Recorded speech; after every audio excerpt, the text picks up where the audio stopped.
Welcome to Thursday's edition of the Warrior Daily. Today we are joined by women's track and field coach Rick Cummins, and we just got the season started here. Switched over from cross country to track. Just give us your early impressions. You already had one meet so far.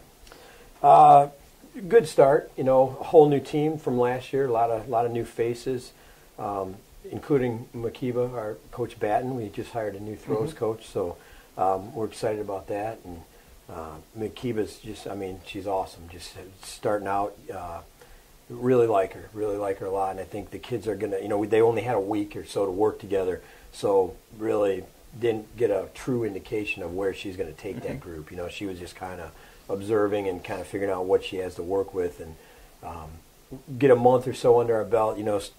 Towards the end of indoor, really going to see good things from her group. So we're excited to have Makiba with us, and a bunch of freshmen. We've got a couple transfers, but we got a lot of freshmen, and kind of no distance kids were at this meet.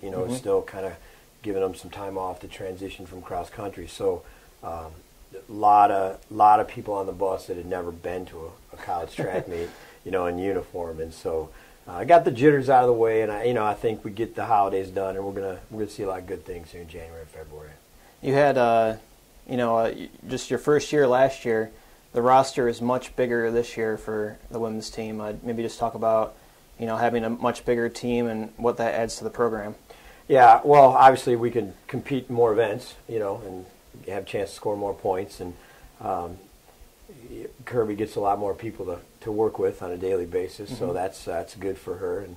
And our approach was, in the beginning we had a few walk-ons. We announced it kind of in April that recruiting class most of those kids had decided where they were going to go to school, and then wanted to get quality event group coaches in here to recruit their people. So we didn't maybe recruit somebody that I thought might be good, but maybe Kirby didn't think was going to be a good fit for her style or whatnot. So that last year was, we had a good group of kids. We had some hard workers, and we had some nice performances.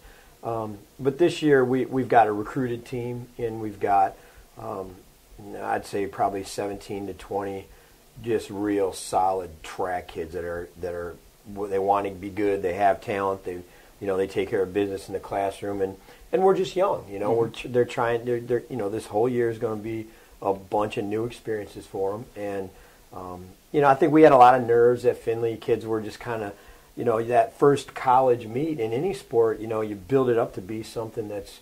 It's at another level. There's no doubt about it. It's different from high school, but it's track. It's the same sport you've been playing. And once you get that out of the way, and so I think we had a couple kids. I don't really want to name them, but that I think we're a little more nervous than, and they're going to be fine when January rolls around. So, but yeah, I'm going on and on. It's a lot more fun when you have an interest in all the events. Last year I kind of watched a few of them and watched a bunch of kids from other other universities compete in the other ones. But now for the most part, we've got people in everything. So it's pretty cool. You get into the meat and potatoes portion of your schedule here in January.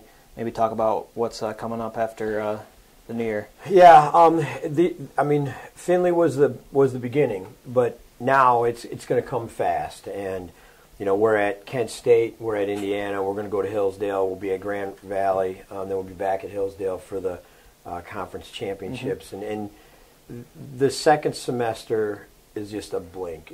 For these distance kids, they're in season the whole year. Yep. And for the track kids, it's a 3-4 months of practice. But then once it hits in January for them, bam, it's almost every week. We have a couple weeks off that the whole team sits and we just practice. And then, of course, not every kid goes to every meet. So, sometimes a kid might be left off the bus just to regroup and recover and get some rest, make sure you're getting your grades, studying and all that. But it's fast, and no pun intended with track. We want to be fast and throw far and jump high and stuff like that. But Christmas we'll get back in January, and everybody will say, "Wow, that break flew by." Yep. But then we'll be in May. I'm sorry, and people will be like, "Holy cow, where did the semester go?" And so your 4 months will go by in seemingly the same amount of time as a couple week of holiday break, but. Yeah, I mean, outdoors is obviously we've got some big things planned there, and more of these kids are going to be, as they get, they're so early in their progression that they're going to do things outdoors that right now they're not even dreaming is possible.